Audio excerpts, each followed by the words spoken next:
Hello दोस्तों, मैं राहुल आपका स्टडी रिव्यू मास्टर पर स्वागत करता हूँ। दोस्तों, आज हम बात करेंगे एनएसए के बारे में, यानी नेशनल सिक्योरिटी एक्ट 1980 के बारे में। इसे हम हिंदी में राष्ट्रीय निवारक कानून या रासुका के नाम से भी जानते हैं। अभी हाल ही के दिनों में यह चर्चा में रहा, क्योंकि कई राज्य सरकारों ने इसके प्रयोग करने की बात कही। अब चर्चा में क्यों? कुछ लोग इस कोरोना महामारी के समय डॉक्टरों, नर्सों और अन्य कर्मचारियों के साथ बदतमीजी कर रहे हैं और दवाई लेने से मना कर रहे हैं। ये लोग सरकार के साथ बिल्कुल भी कोऑपरेट नहीं कर रहे हैं, जिसके कारण विभिन्न राज्य सरकारों ने यह निर्णय लिया है।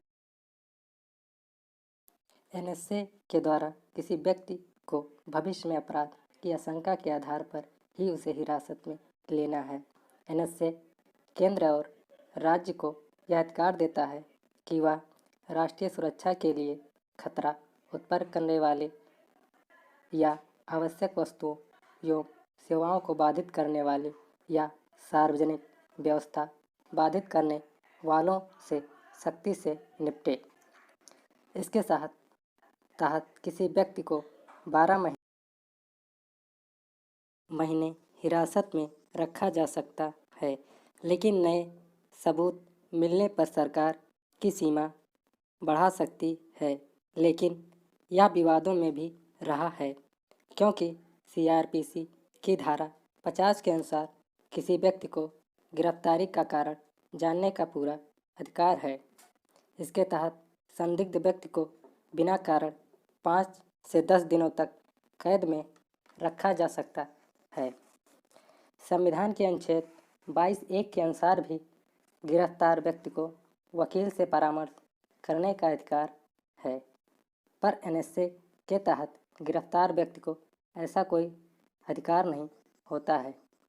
अब सीआरपीसी की धारा 56 व 76 के अनुसार गिरफ्तार के 24 घंटे के भीतर व्यक्ति को अदालत में पेश किया जाना चाहिए, लेकिन एनएसए के तहत गिरफ्तार व्यक्ति को यह अधिकार नहीं होता और एफआईआर भी दर्ज नहीं किया जाता।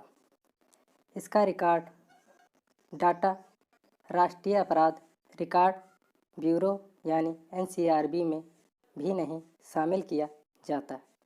यह सबसे पहले कब आया? क्या यह पहले था या बाद में? भारत में निवारक निरोध कानूनों की शुरुआत हुई। इसके तहत ब्रिटिश सरकार सुरक्षा या सार्वजनिक व्यवस्था के रखरखाव के नाम पर न्यायिक प्रक्रियाओं से गुजरे बिना किसी व्यक्ति को सीधे गिरफ्तार कर सकती थी। समय समय पर कई परिवर्तन इसमें होते रहे। इसका सबसे खतरनाक कानून रोलेक एक्ट 1919 था, जिसमें बिना किसी ट्रायल के संदिग्ध व्यक्ति को शक के आधार पर कारावास में डाल दिया जाता था।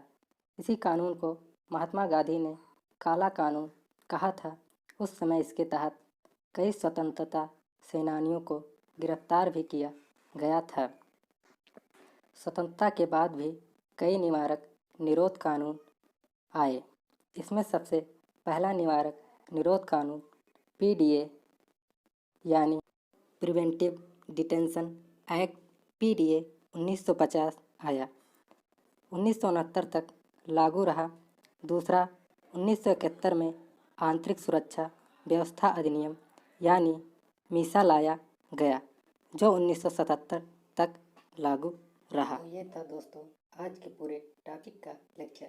आशा करता हूँ आपको कुछ जानने को मिला होगा।